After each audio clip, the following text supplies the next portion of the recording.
ಮದ್ವೆ ಯಾವಾಗ ಅಂತ ಕೇಳದೆ ಬಿಟ್ಬಿಡ್ಬೇಕು. ಸುಖ ಶಾಂತಿ ನೆಮ್ಮದಿಯಿಂದ ಬದುಕುತ್ತಿರುವಾಗ ಜನ ಕೇಳೋ ಪ್ರಶ್ನೆ ಮದ್ವೆ ಯಾವಾಗ ಅಂತ. ಮದ್ವೆ ಆಗುತ್ತೆ. ಇವಾಗ ದೊಡ್ಡವ್ರು ಹೇಳೋ ಪ್ರಕಾರ ಸ್ವರ್ಗದಲ್ಲೇ ನಿಶ್ಚಯ ಆಗಿರುತ್ತೆ ಅಂದ್ರೆ ಸ್ವರ್ಗದಲ್ಲಿ ನಿಶ್ಚಯ ಆಗಿರೋ ಪ್ರಕಾರನೇ ಆಗುತ್ತೆ ಬಿಡಿ. ಸೊ ನಂದು ಏನ್ ಪ್ರಶ್ನೆ ಅಂದ್ರೆ, ಸ್ವರ್ಗದಲ್ಲಿ ನಿಶ್ಚಯ ಆಗಿರ್ಬೇಕಂದ್ರೆ ಎಷ್ಟು ಎಕರೆ ಜಮೀನು ಇರಬೇಕು, ಎಷ್ಟು ಲಕ್ಷ ಸಂಬಳ ತಗೊಬೇಕು, ಅಂಡ್ ಎಷ್ಟು ಜಮೀನು ಇರಬೇಕು, ಎಷ್ಟು ಬಾಡಿಗೆ ಬರಬೇಕು. ಸೊ ಇವಾಗ ಏನಾಗುತ್ತೆ, ಪ್ರೊಫೈಲ್ ನೋಡೋದಕ್ಕೆ ಶುರುನೇ ಅಲ್ಲಿಂದ ಆಗುತ್ತೆ. ಸೊ ಪ್ರೊಫೈಲ್ ಶೇರ್ ಆಗುತ್ತೆ, ಎಷ್ಟು ಸಂಬಳ ಇದೆಲ್ಲ ಲೆಕ್ಕಾಚಾರ ಮಾಡ್ತಾರೆ. ಲೆಕ್ಕಾಚಾರ ಎಲ್ಲ ಮಾಡಿದಾದ್ಮೇಲೆ ಅವ್ರು ಬರ್ತಾರೆ, ಇವ್ರು ಬರ್ತಾರೆ, ಹೋಗ್ತಾರೆ. ಎಂಡ್ ಆಫ್ ದ ಡೇ ಮದುವೆ ಆಗುತ್ತೆ. ಆವಾಗ ಹೇಳ್ತಾರೆ, ಓ ಇದು ಸ್ವರ್ಗದಲ್ಲಿ ನಿಶ್ಚಯ ಆಗಿರೋ ಮದುವೆ. ನೀವು ಬಿಸ್ನೆಸ್ ಮಾಡ್ಬಿಟ್ರಲ್ಲ. ಜಯಂತ್ ಕಾಯ್ಕಿಣಿಯವರು ಒಂದು ಅದ್ಭುತವಾಗಿ ಹೇಳಿದ್ದಾರೆ, ಸರಿಯಾದ ಜೋಡಿ ಅಂತ ಸಿಗುವುದು ಚಪ್ಪಲಿಗೆ ಮಾತ್ರ, ಮಿಕ್ಕಿದೆಲ್ಲವೂ ಹೊಂದಾಣಿಕೆ ಅಂತ. ಸೊ ಹಂಗೆ ಯಾರೊಬ್ಬರು ಸಿಗ್ತಾರೆ, ಹೊಂದಾಣಿಕೆ ಮಾಡ್ಕೊಂಡು ಹೋಗ್ಬೇಕು.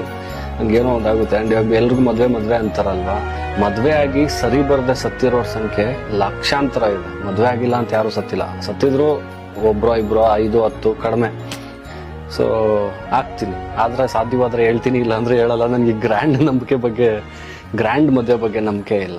ಸರಳವಾಗಿ ಆಗ್ಬೇಕು. ಗ್ರ್ಯಾಂಡಾಗಿ ಮದುವೆ ಆಗ್ಬೇಕು ಅನ್ನೋದಕ್ಕಿಂತ ಗ್ರ್ಯಾಂಡಾಗಿ ಬದುಕಬೇಕು ಅನ್ನೋದಷ್ಟೇ ಇಂಟೆನ್ಷನ್.